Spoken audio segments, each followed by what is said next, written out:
The Cryptid Conundrum. A Louisiana nightmare. My closest companion met a gruesome fate, devoured alive, and the disbelief surrounding my account is overwhelming. I implore you, the community here, to lend credence to my tale. Witnessing the remarkable experiences shared by many here, I am desperate for your assistance. Currently residing in Louisiana, I find myself in need of your collective wisdom. Offering some background, I, 19M, and my four companions, Perry, 19M, Gwen, 21F, Jordan, 18M, and Jess, 20F, operated a modest YouTube channel centered around cryptid exploration. Despite our meager 200 subscribers and 10 to 30 average video views, we deemed ourselves cryptid hunters, capturing shaky footage of bushes and reacting hysterically to every rustle in the woods. Our usual haunts included swamps and forests, territories we believed we had thoroughly scoured. However, a decision to venture into a new swamp, farther from our homes, using Jordan's rusty van fueled by his side job earnings, led us into uncharted territory. Upon arrival, we surveyed the surroundings, a deviation from our usual routine, and against my better judgment, we chose to split up. Jess and Perry paired off, while Jordan, Gwen, and I formed the second group. Armed with a camera and GoPro devices, we spent hours navigating the vast area, the oppressive heat and discomfort nearly prompting us to abandon our quest. In a moment of ill-conceived spontaneity, I proposed a ludicrous idea to Jordan for a hypothetical video.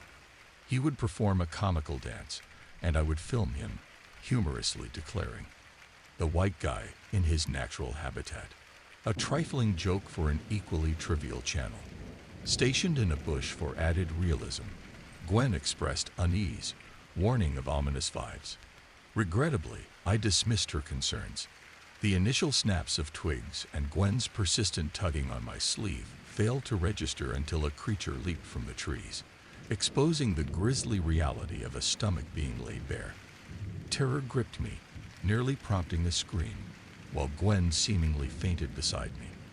I hesitate to delve into the gory details, the sickening memory of that stomach-turning moment haunting my thoughts. The stench of death lingered, and as the creature dragged Jordan away, Gwen and I fled, stumbling upon the van where Perry and Jesse awaited. When asked about Jordan's whereabouts, my only response was a frantic plea for them to drive. Attempts to share the footage have been met with skepticism. No one believes it wasn't a bear or a wolf, but I know what I saw. It wasn't a wolf or a bear. It possessed an unsettling, almost human quality.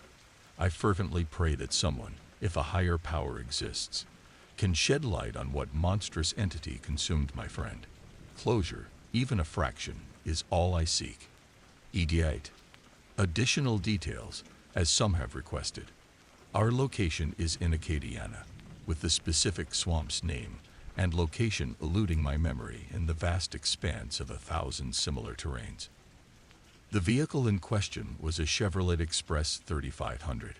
Upon reviewing mine and Gwen's footage, the creature bore a striking resemblance to the suggestions found in your comments, a rougarou. I extend my sincere gratitude to everyone offering their assistance. I will explore avenues with local residents to glean more information on this cryptic entity.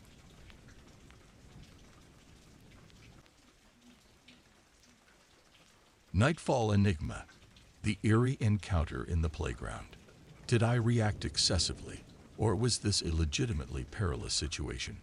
Just a few days ago, I ventured out to the park for a late-night smoke on my bike. The clock striking 10 p.m. on a Thursday. My aim was to find a secluded spot near the park's playground to indulge in a joint, considering it was a less frequented area, especially after dark, likely due to the absence of any illuminating lights. As I parked my bike and prepared to light up, a sense of disquiet settled upon me as I heard footsteps drawing nearer. Swiftly turning around, I discerned a figure, likely male and standing at 6 feet, advancing towards me. The darkness obscured any details of the person's face or attire, and my fleeting glance was enough to propel me into a hasty retreat with my e-bike. The disconcerting and perplexing aspect of this encounter lies in the individual's path. Instead of utilizing the road, he traversed the playground directly toward me. The gravel stones beneath my feet were the only reason I became aware of his presence. What adds to the mystery is that I spotted him when he was just 10 feet away, yet he made no effort to accelerate his approach. There was an eerie silence. No customary "good evening" or even a mocking laugh reached my ears. Despite contemplating turning back with my lights on to identify this enigmatic figure, an overwhelming fear held me back. The lingering question persists. Why would someone be alone in the darkness, navigating a playground, heading towards a stranger without utilizing the road, and maintaining an unsettling silence throughout?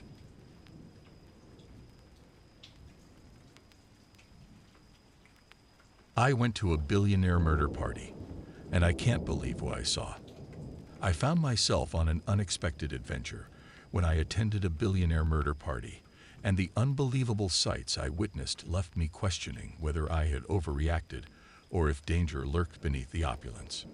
The journey to the mansion, nestled atop a small hill, felt endless, the road cutting through a dense forest. Upon arrival, the sprawling estate greeted me, surrounded by a vast parking lot filled with luxury vehicles. Amidst the opulent cars, a restored 1977 vintage cargo van stood out, proudly labeled Best Friends Catering Company. Cursing my fate, I parked my modest vehicle next to it, acknowledging the irony that Chad, my less than friendly boss, was associated with a venture bearing such a misleading name. Chad, my boss of 4 years, possessed a unique brand of unpleasantness. Having worked for him since my failed acting audition, I considered myself lucky to escape his presence during my upcoming vacation. Entering the mansion revealed an astonishing sight. Walls knocked down, transforming it into a colossal open-space bachelor pad adorned with extravagant elements. Bare skin rugs, leather ottomans, an Olympic-sized pool, and medieval tapestries contributed to the lavish spectacle. As envy crept in, Chad hinted that the party's host was James Allister, a billionaire known for forming and selling numerous successful companies. Venturing into the kitchen, I joined fellow caterers completing food preparations. Amidst self-pity, a familiar voice greeted me. Sandy, a co-worker and aspiring screenwriter, adorned in a bow tie. Despite our connection, built on shared festival mishaps and dreams of collaboration, I had yet to summon the courage to ask her out. "Why didn't you take the van with us?" Sandy inquired. "You know the answer," I replied, gesturing toward Chad, who, with his obnoxious mustache, was unpacking water bottles.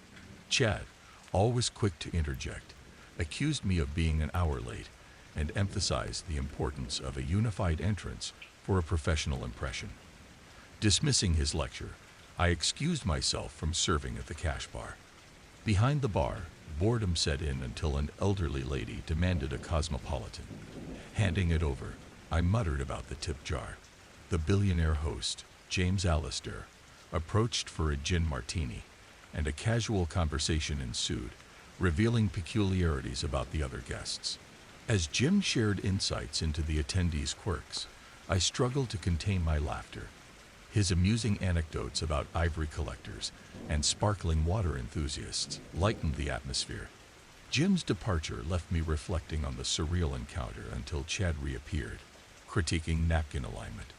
Grinning and bearing Chad's fussiness, I pondered the strange and eccentric world of billionaires, uncertain if danger lurked beneath their luxurious facade. Shortly after, my billionaire companion returned, seeking a refill and expressing his disdain for the party attendees. His deadpan sincerity about hating every individual in the room prompted genuine laughter from me. "If you had to pick one to off, who would it be?" he inquired, playfully challenging me to name an unfortunate soul.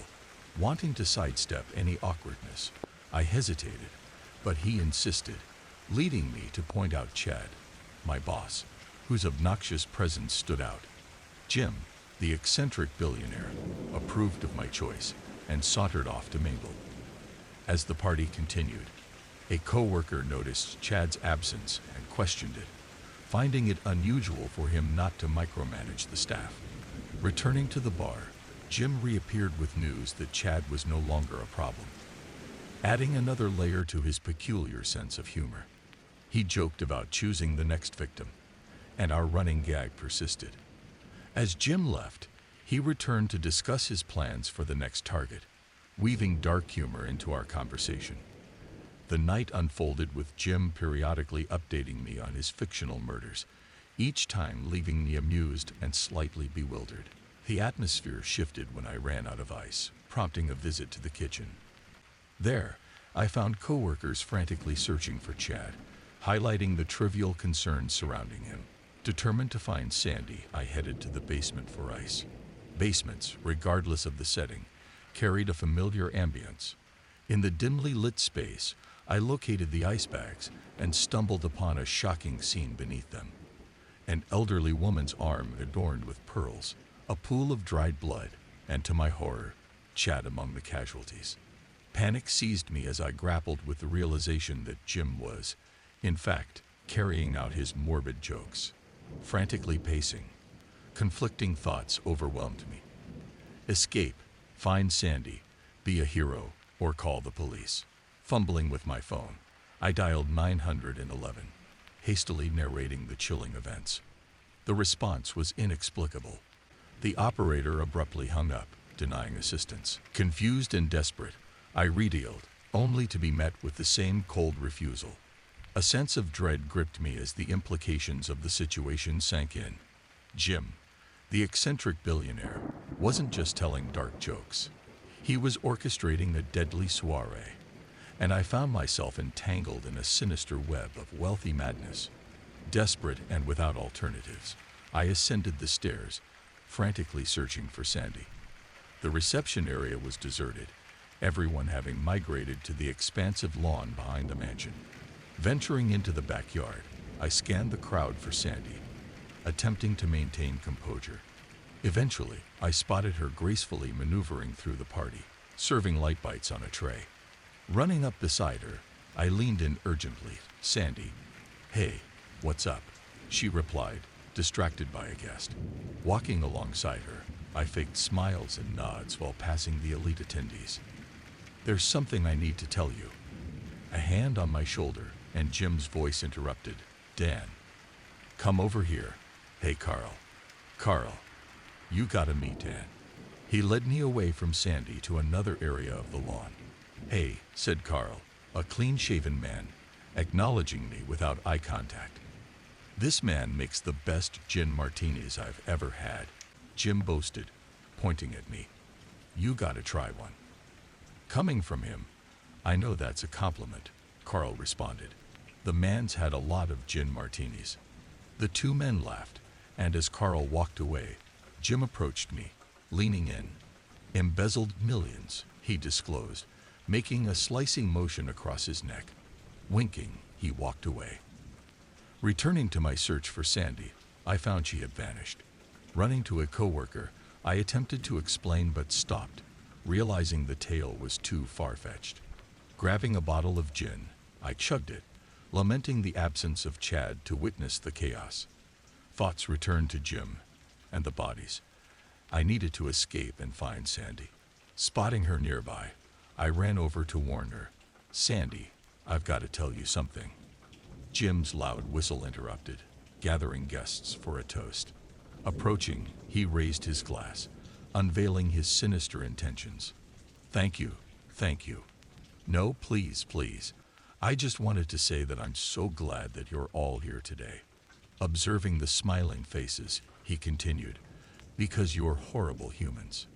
Laughter erupted, and he reveled in the chaos he was about to unleash.